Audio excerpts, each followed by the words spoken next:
Hello, everybody, and welcome to Full Court Flair. I am your host, Mike Mac Maverick. Sorry about that. And today, let's just see what we're talking about. We're going to be talking about some college football, some NBA, a little bit of NBA there at the end.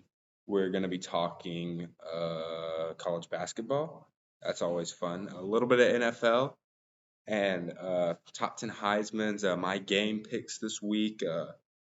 What teams are on upset alert this week, and so let's just get right into it. And before we talk about anything, I just want to talk about Jalen Milroe and what he did against LSU. Just reading the stats right here, it's like I know a lot of people are talking about it, but I just want to say it one more time. 15 of 23 completions, 219 yards, and 2 touchdowns when he rushed for 4 touchdowns on 20 attempts and 155 yards. That is crazy, man. That was one of the games of the week, if not, well, it wasn't the game of the week. The game of the week was probably Oregon, or no, Oregon played Cal. I'm thinking of Washington and USC. That was pretty good. That was a shootout to the end. Caleb Williams was crying and stuff, but whatever. But yeah, we have a pretty interesting slate going into week 11. We have what I did today was just my top 25 picks, but we'll get into that later. What I want to talk about first is the Heisman race right now because it is really heating up. Unfortunately, it is a quarterback award, so when I did my top 10 Heisman candidates into week 11, it unfortunately a lot of quarterbacks are on this list, but that's just how it goes. It's quarterback award. More hasn't more punters or kickers won more Heisman? I don't than wide receivers. I don't know, or maybe that's NFL. Anyway, my top 10. I have every number one or number. Let's start off with number 10. Let's start off with number 10. That's all better. Number 10. I don't like this, but he plays for a big school, so I know it's still a possibility. Carson Beck of the Georgia Bulldogs, 2,716 yards on 24 touchdowns, 6 interceptions, 65% completion percentage, and 9.4 yards per attempt. But I also know that he has an elite wide receiver core, and he has an elite, like Lad McConkey. I know he doesn't have Brock Bowers, but he's elite. That backup quarterback's really elite. I like him a lot. Um, so that's why I put him at 10. I don't see it happening, but it's still a possibility because he plays for such an elite school, and that gives you a better chance. Number 9, I have the Tar Heel himself, Drake May. Now the reason he's so low, I mean he's so good. I mean, uh, let's see, completion percentage 67, 2,800 yards, 20 touchdowns, 5 interceptions, 10 yards per play, average touchdown spacing, 56 yards, and passing efficiency or quarterback rating is 70 to 8.2 average. Now, he is very good, but listen, he does not play for like Oregon, Washington, like all those top schools that a lot of these people play for, which is why I put him so low. But don't get me wrong, elite quarterback, elite skills, elite throwing, on target with Tez Walker. That's a really good help. Trying to think of the other receivers I can. Um, yeah, but always on target, always on target. So that's why I have him number 9. Number 8, I have the Texas quarterback, Quinnen Ewers, with 1,900 yards this season, so 1,915 yards, 16 touchdowns, and 4 interceptions, averaging about 12.9 yards per play, and an average QB rating of 77.7. Uh, he's a little bit higher on this list because he plays for, like I said, an elite school, which really puts you above the competition, at least for the people who run the Heisman race. And oh, I'm sorry. Sorry if you hear stuff outside. I don't know what's going on up there. But so that's why I put him up there. I don't really have much to say about him. Elite quarterback, good skills. Isn't he? I think he might be questioned. I don't know. Number 7, give me last year's winner, Caleb Williams, with 69% completion, almost 3,000 yards, which is really good. 28 touchdowns on only 4 interceptions. He has about 9 yards per attempt. And he has an average QBR of 83, which is higher than a lot of other people.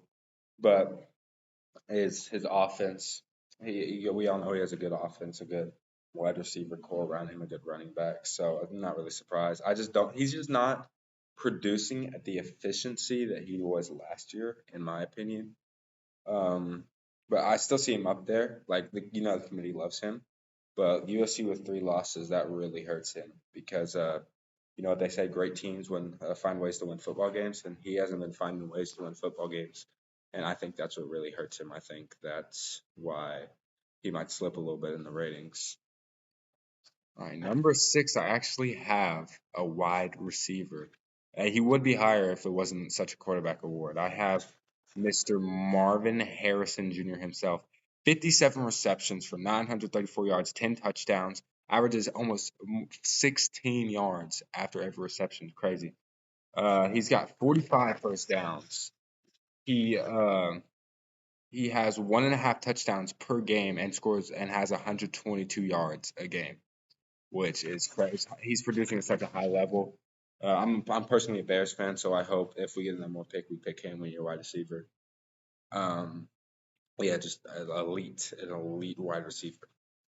Number 5, I have Jordan Travis, and I don't really. He's all right. He's good. He's smart with the ball. He's only thrown 2 interceptions this entire season. A lot of yards, 2,500 yards, 19 touchdowns, average QBR 82.9. But you got to look who Florida State's played. I mean, they played LSU. That was a really impressive win. But as LSU uh, is losing more down the stretch, that one becomes a little bit less impressive as it goes along. But still a very impressive win. I don't want to take that away from him at all. But yeah, Jordan Travis, he's really good. I just don't get the hype around him. If you watch him, he's not as smooth as these other quarterbacks coming up, you know? So that's why I think he's a little lower. JJ McCarthy. All right. Michigan quarterback. I know they haven't really played anybody. They play someone this week. They play who they play? Penn State? Yeah, they play Penn State. So he might move down in my rankings a little bit if he doesn't play as good against Penn State. I'll talk about that game a little later. But he has a completion percentage of 75%. It's pretty good. He has 2,134 yards, 18 touchdowns, 3 interceptions, averages 10 yards per play, and he has a QBR of 92.3. But also, he plays against like some of the worst defenses in the country. So I get why it's so high, but I feel like it's not going to be near that high coming against Penn State with that elite defense. Number 3, I have Jaden Daniels, the LSU quarterback, and a lot of people say he's overrated. I don't see it. He's got elite running. We saw that against Alabama. He can throw on the run. He did that against Army. Let me just read the stats. He has a 72% completion rate, almost 3,000 yards. I saw a stat today on Instagram where he's like close to Joe Burrow in the stats wise. He has 24 touchdowns, 10 interceptions. That's where people are like, you know what I'm saying?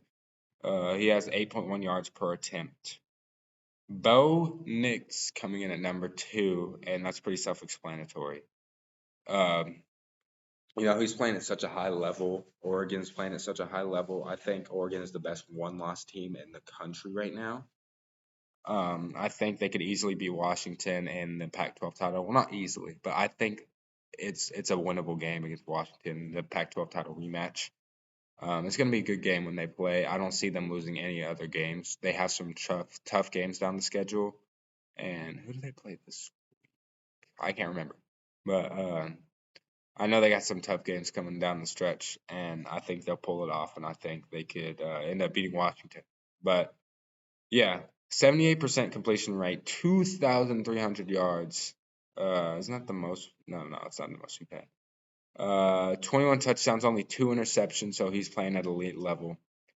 He's very smart with the ball and averages 8.9 yards per attempt with Oregon in their offense. And of course, you all know what number 1 is. He's everyone's number 1. He should be Michael Penix Jr. himself. 3,201 yards. Definitely the most we've had so far. 26 touchdowns, 7 interceptions, but, and a QBR of 84.4. So I think Michael Penix should be at everyone's top 10, honestly, or not top 10. At least should be number one, or like at least top two, because I don't see anyone else being as good as he is this year. Like Bo Nix, maybe that's an argument I had with myself making this list. I was like, should I put Bo Nix ahead of him? And then I decided not to do it. But you know, oh gosh, honorable mention, Jalen Milroe. He's playing good this year. I'm trying to think of some other ones that like Dart. Dart is really good. The Ole Miss quarterback. I would have put him on here. It's just like I don't know. And then yeah. So that's all I got for that. Going right into our picks for the week. Let's go. Our picks for the week. Hey, so this is the only top 25 I would have done like every Saturday game, but I have to go to Chapel Hill this weekend. So unfortunately, I couldn't do all that. So when's it? Yeah, this should go up by Friday. Should. It's Wednesday right now. So a lot of this news may be like 2 or 3 days old to you, like especially the college basketball news. But it's only like no, it'll be like 4 days old for you, but it's whatever. Um, but into my picks. First pick, Texas Tech at Kansas. Now, at first, I thought this was a trap game because Texas Tech is a very sneaky team. But the more I thought about it, I was like Kansas. Kansas with a great team, best team they've had in a long time. Alexa, stop. Sorry. Um. So yeah, just give me Kansas. Not much to say about that game. Alabama and Kentucky. Give me Alabama. It's just Kentucky. Kentucky is not him. Kentucky's not them. They're not. They're no good. Or they're not bad. It's just like they're not Alabama standards. Virginia at Louisville. See, I would put this on upset alert, but I don't know. I just don't see it happening. Louisville's playing at such a high standard right now. The only trap game I see for Louisville on the schedule is at Miami. That's a game I think they could easily drop. Miami is looking for blood right now, especially since they're completely out of playoff contention and they were looking good at the beginning of the season. So it could be a trap game there. Tulane at Tulsa, give me Tulane. Or Tulsa at Tulane, give me Tulane. Not much to say about that. Tulane's better. Arizona at Colorado. Give me Arizona in a close game. Honestly, it's not looking too good for Colorado to make a bowl game, which sucks because I was pretty high on Deion Sanders when the season began too, when they beat TCU and they beat Nebraska and all that. But not nothing can be perfect. It can't go off forever. UConn, James Madison. Give me James Madison. James Madison. UConn. What do they won? One game this year? Yeah. Tennessee at Missouri. Give me Missouri. The Tigers just have a better offense or quarterback. I feel like Joe Milton really hasn't. Well, I don't want to say he hasn't proved himself, but I feel like he hasn't really proved himself yet. So give me Missouri in that game. Utah at Washington. Give me Washington. Michael Penix for 300 yards again. Miami at Florida State. Trap game. But since it's at Florida State, I'm gonna give FSU the edge there. But Florida State is on. I would put this at like a 6 or 7, like out of 10 on like how possible it is for the upset. Because you saw how FSU played against Pitt. That was rough. Oklahoma at UCF. Give me OSU. Stanford at Oregon State. I think Oregon State. Then they have a bounce back game and handle Stanford. Mississippi at Georgia. This is a good game right here.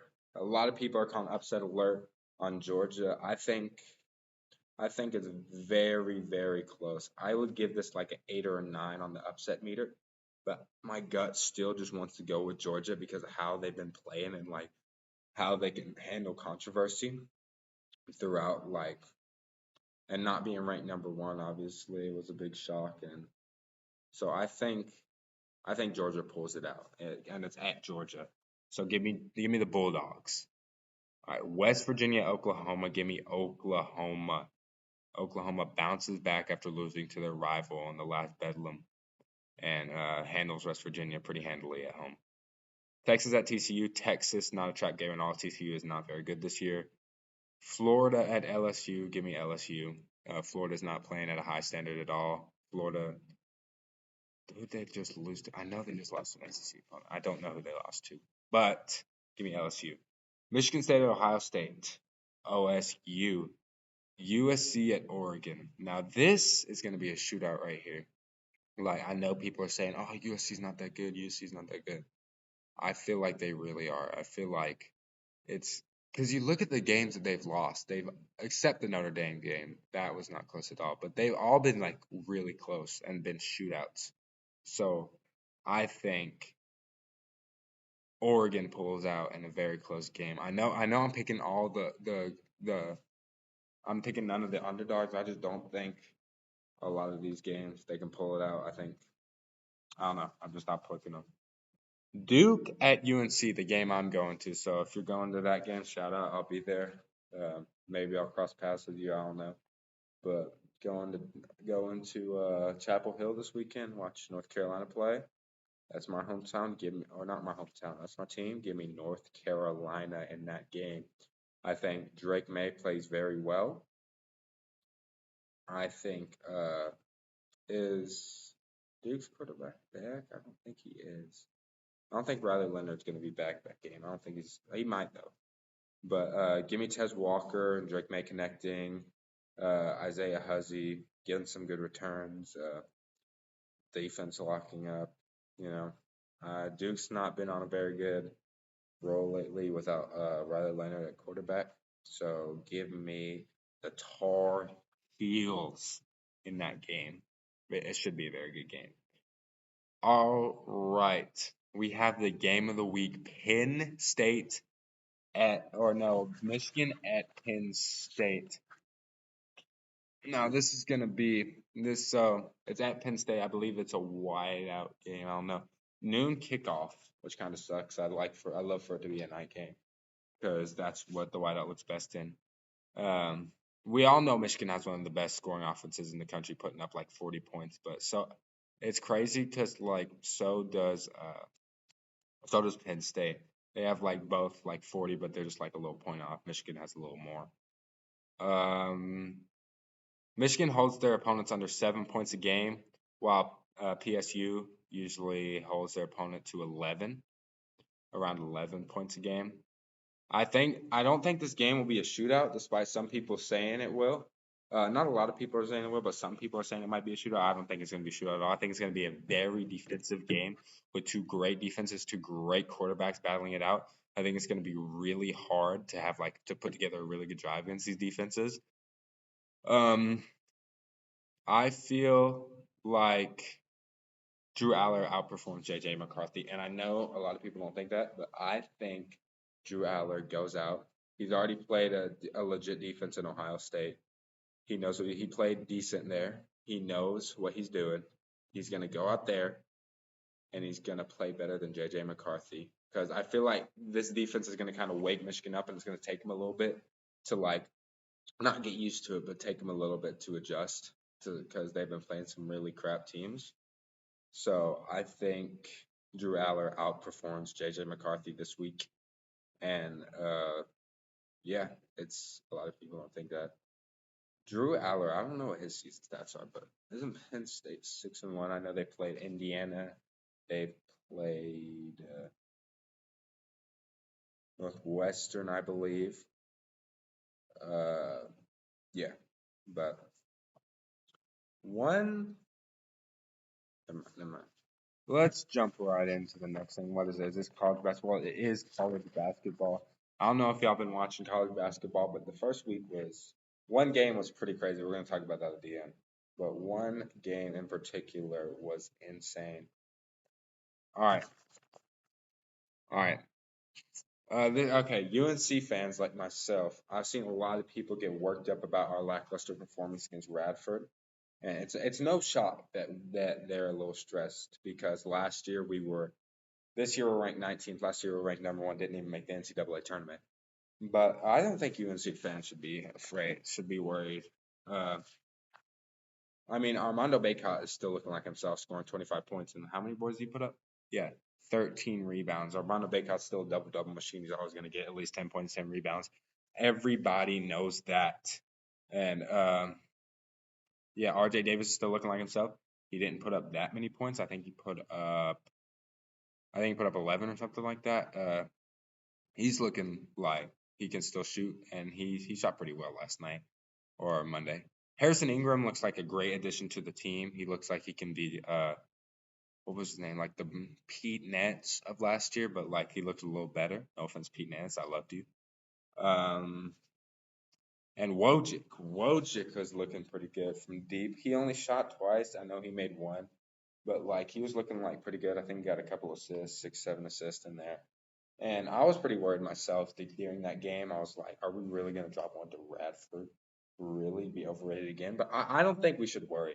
We're literally, this team is playing like they don't even know each other. Like a lot of these teams or a lot of these players are new to each other, like Wojcik and Ingram. And the only real ones I can think of, well, I know these are not all the people who play together, but the ones I can think of that are starters are Baycott and RJ Davis.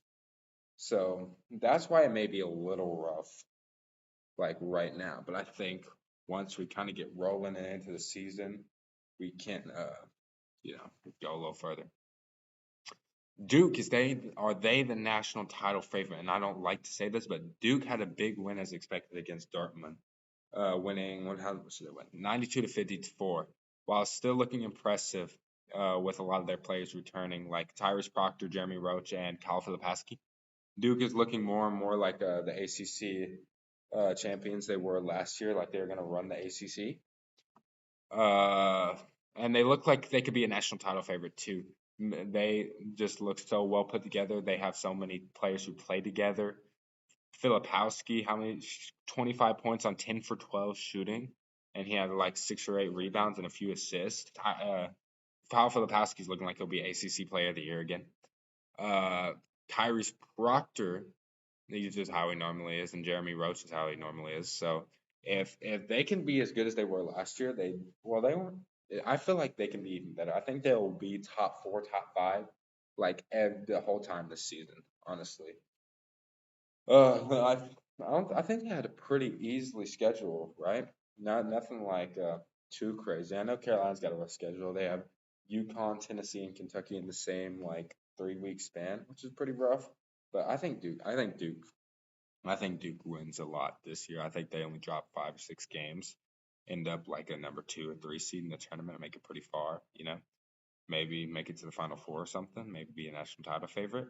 I don't know. In my opinion, I think Duke is probably the most dangerous team right now, even though I don't like to say that because I'm a Carolina fan. But Duke is probably the most dangerous team in college basketball right now, with all their chemistry. And the game everyone's been talking about, especially on like Instagram and X and Twitter, or same thing.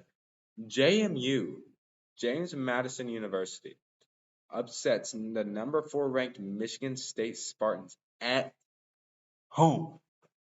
They beat Michigan State in their own house while they're ranked number 4 in overtime.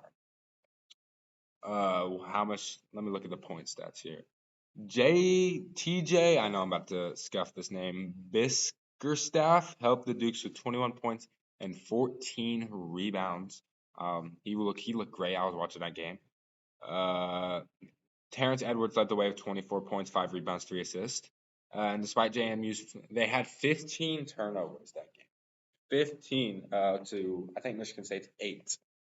And they still managed to win that game. I don't think they didn't. I think JMU had more points off turnovers than Michigan State did. I think Michigan State just couldn't catch out on us. And when I forget who hit it, but when that guy hit that shot to seal the game in overtime, or like put them up by 3 or 4 points, that was incredibly tough. I like that a lot. It's looking like another unpredictable basketball season's about to start. Duke and Arizona play this Friday. I'm excited to watch that game. This should be a really good game. Caleb Love's making his appearance for Arizona. Well, he already has, but against a real team coming from Carolina. And, I hope the best for him. And, but yeah, it's looking like an unpredictable season of college basketball again. I'm so here for it. I've been waiting for college basketball. especially since I don't know. I just been waiting for it. All right. What about Curry's MVP start, dude? Like he's going crazy right now, scoring like what is it, just under 31 points a game, shooting 47% from the field with almost 5 assists per game. Um, he's averaging all of these, man, and like shooting 40% from three, not from the field. That's a typo. From three. From the field, he's shooting like 56 or something like that. He's going absolutely crazy, man. And let's see if he can keep that up against the Nuggets tonight. That would be a good game. Him versus Nikola. Nicola's also doing well. He's probably averaging about the same, but more rebounds. Expect a triple double tonight from Nikola, as always. He always shows up in big games, but we all know this. Let me go over here. Is this the NFL section? It is. These are the NFL stats, the notes that I put down. What about the Bengals, man? The Bengals are back. Every month, every beginning of the season, Joe Burrow just looks like garbage. Like he's not gonna be good. Like everyone was posting like, oh, robbery, he stole. We're looking for this man. He stole $260 million from the Bengals, and then he comes out, won 4 games in a row after it being like 1-3. I think they're 5-3 now, and just is like tearing it up out there, man. He was like T Higgins was going crazy too.